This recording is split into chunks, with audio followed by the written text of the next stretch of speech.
Kamusta kayo juga? Tara magingin muna Kwentong galaw, sige takasabag kahit sa bahay lang Sa gym ano sa sala, kaya-kaya basta't may gana Kamusta kayo juga? Sa'yo na may saysay, Kamusta mga kayugyuga? Nandito po ngayon tayo sa Craig Street, Sampaloc, Manila para puntahan natin ang sikat na X-Fitness Manila. Tara, samahan niyo ako!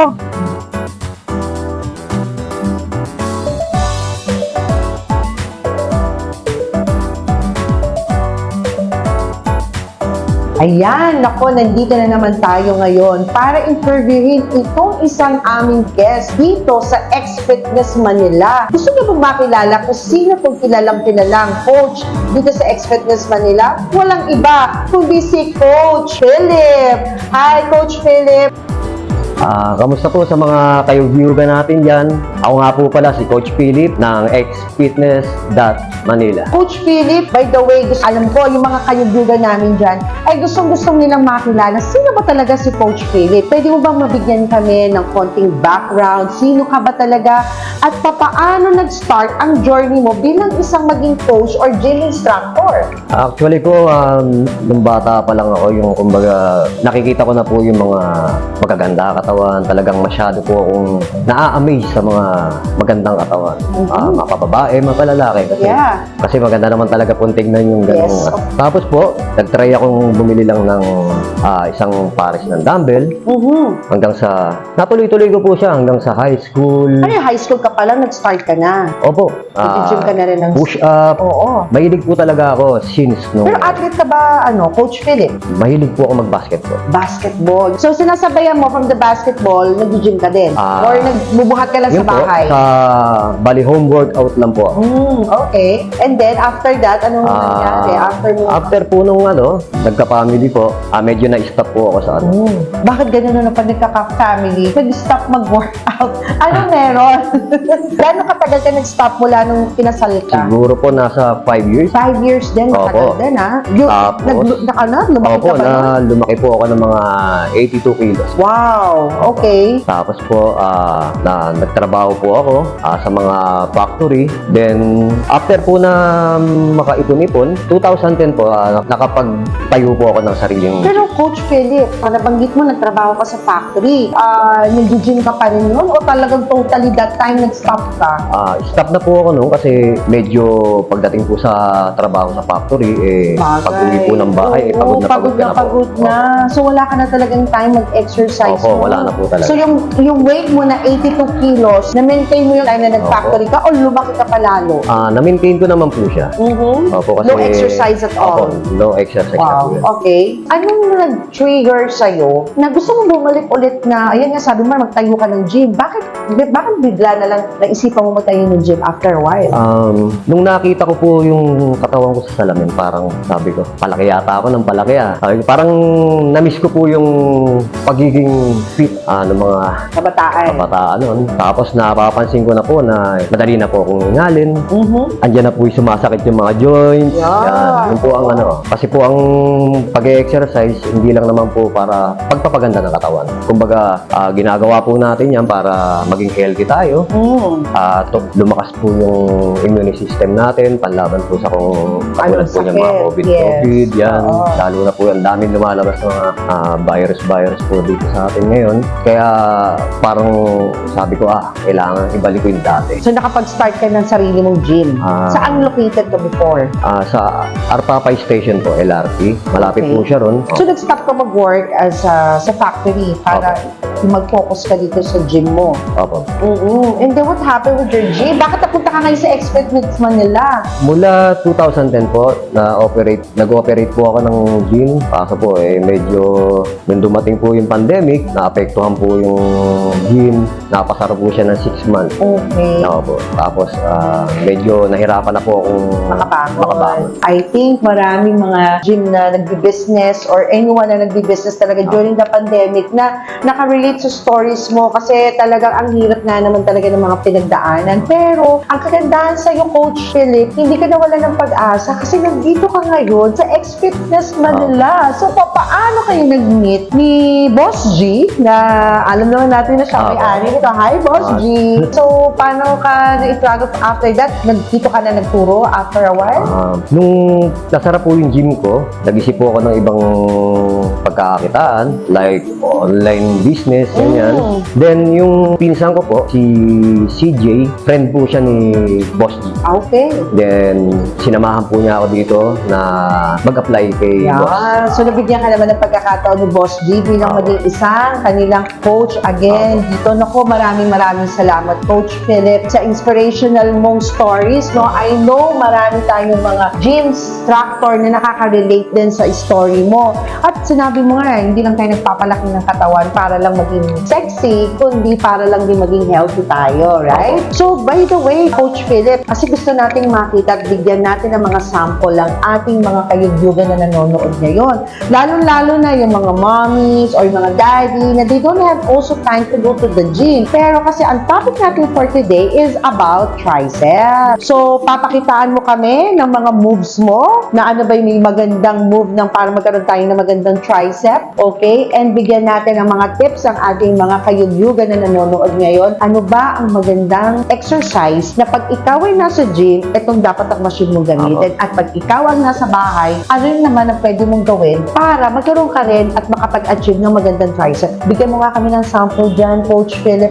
Asa ng magandang tricep ni Coach Philip. Patingin nga dyan, Coach Philip. Wow! Mga kayugyugan, nakita niyan ang muscles. Ayan, di ba? Hubog na hubog. So, I know, matagal-tagal mo talaga siyang ginawa para magkaroon ka ng ganyang tricep. Medyo matagal po. Medyo matagal. Talagang kailangan talaga ng continuous na exercise. Opo. Oo.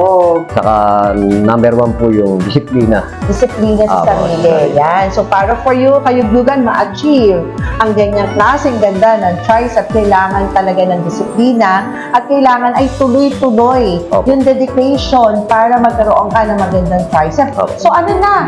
Kayugyugan, excited na ba kayo? Tara, gawin na natin to. Tara po, papakita ko po sa inyo mga ilang routines para mapaganda po natin yung tricep natin. Gagamitin po natin ngayon yung rope push down. Una po, check po natin yung fit natin kung stable.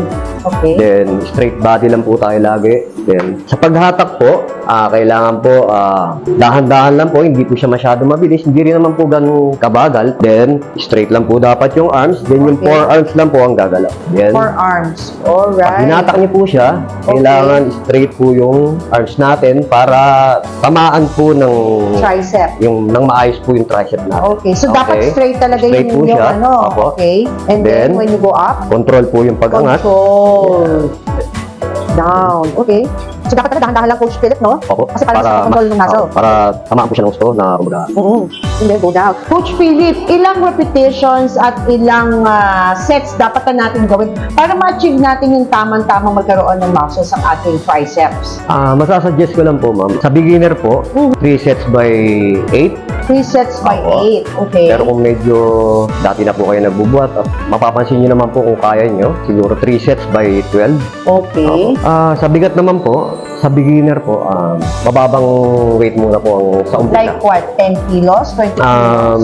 Maybe po 10 pounds. 10 pounds pala. Hindi Opo. pala siya kilos, Opo. pounds. Saka, ang importante po kasi rito, para sa akin po, yung form. Yung form. Opo. So when you say form, kailangan the way how you do it, yung stand mo, pati kung paano mo ginagawa siya. Opo. Kahit ano yung weight meron ka, kung hindi naman tama yung form mo, Opo. kumbaga hindi rin magiging effective for your tricep. Opo. Tama po ba yun? Naku, Coach Philip, can I just try it? Gusto ko rin subukan. Ano bang pakiramdam ng ganyan? Para naman sakali yung aking tricep naman madagdagan ng muscle. Subukan natin, Sige po. ha? Okay. So sabi mo, kailangan ay naka-stable dapat stable yung po. aking Opo. legs. Then, straight po yung dating body. And then I have to hold like this. And then go down. Okay, straight. And then Control. up. Yan. Wow. Naku, nararamdaman ko ng mga kayugyugan. Ang sarap pala. Ayan, talagang ramdam mo na talaga sa tricep. Yung ating muscles na nag-exercise ka pa ganito. Ang sarap pala nito, Coach Philip. Naku, mga kayugyugan. Subukan ninyo to pag kayo ay nasa gym, especially pag nagpunta kayo dito sa X Fitness Manila. So, beside from that, Coach Philip, since nasubukan na natin ang machine, meron ba tayong ibang exercise beside using this one? Siyempre, kung sa bahay ako, wala akong ganitong klaseng gamit. Pag nasa bahay ba ako, kaya ko pa rin bang ma-achieve ang magkaroon ako ng ganitong klaseng muscles? Meron ka bang suggestion na pwede natin gawin at maipakita natin sa ating mga kaibigan dyan? Pwede po. Ito na po yung kailangan natin. Simple lang po. Stool. Alright, ganito lang po ang stool. gagawin nyo. Sweet. Wow, mukhang mahirap Okay, madali na ba yan, Coach? Coach, madali lang, okay? Basta ang importante po, control nyo lang po. Masyado pong pababa para hindi po masyado maano po yung shoulder natin. So, ilang repetition tayo dyan, Coach? 3 sets by 8. 3 sets by 8 then, as a Opo. beginner. Opo, as a beginner. And then, 8 by 12 kapag mga advanced Opo. na. Okay. Sige, subukan nga natin. Mukhang mahirap yun ha. Sana kaya ko ha, Coach ha. Kayang-kaya niyo po yan, ma'am. Sana kaya ko. So, kailangan straight muna ako dito. And then, I do like that. Tama ba yung aking positioning ng legs? Opo. And then, yan, two. Aba! Oh, mga kayugyugan, grabe, naramdaman ko yon. Ang ganda nun Hindi ko ina-expect na meron palang ganong klaseng exercise. Using only your stool, you can also have your biceps talaga. So ano pa ba hinihintay natin mga kayugyugan yan? Kundi gamitin natin itong mga equipments na to para ma-achieve natin ang magandang triceps. So hindi siya reason para wala kayong time pumunta sa gym kasi even na nasa bahay kayo, using that stool, makakapag-achieve tayo ng magandang triceps, di ba? Coach Philip, ano pa ba ang maibibigay mo ng mga advice sa mga inspiring mga gym instructor o yung mga taong gusto talaga magpalaki ng katawan? Ano may mga tips mo dyan o secrets mo na pwede mong i-share sa kanila mga kaibigan? Mapapayo ko lang po sa mga gustong magpaganda ng katawan. Dedication lang, focus lang tayo sa gusto nating gawin. Kailangan yung disiplina, number 1 yan. Time management natin, ganyan. Kasi, importante yun.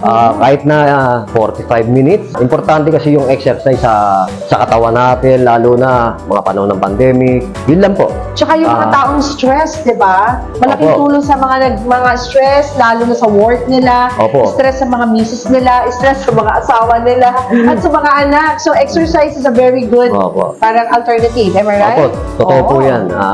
Nakaka-good mood po lagi ang exercise. Tama. Opo. O coach, baka naman meron kang mga gustong pasalamatan dyan bago tayo mag-end.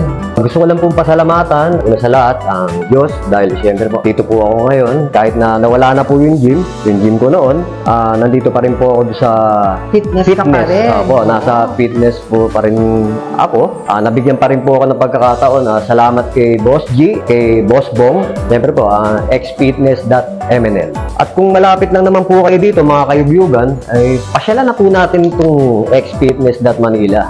Dito po siya matatagpuan sa Sampaloc, Manila, Makiling, Corner, Craig, Facebook page, x.fitnessmanila. Okay, so sa lahat ng mga kayugyugan dyan, ano pa hinihintay ninyo? Please like and share X Fitness Manila page. Ayan. Maraming salamat sa iyo, Coach Philip, at maraming salamat sa iyo, Boss G, sa iyong pag-invite sa amin dito na ma-feature namin ang iyong gym. So ano pa bang hinihintay nyo mga kayugyugan? Lahat na nandito sa malapit sa Sampaloc, Manila, Makiling, Corner, Craig. Tara, punta na tayo dito at magpalaki tayo ng muscle together with our Coach Philip. Kayo ba ay may katanungan o merong gustong malaman o minsan na may alinlangan? Ito po ang inyong SB na laging nagsasabi, kamusta kayugyugan? Kamusta kayugyugan? Tara magingin muna. Kwentong galaw, sige takasabag kahit sa bahay lang, sa gym ano sa sala, kaya basta't may gana. Kamusta kayugyugan? Sa'yo na may saysay, yeah!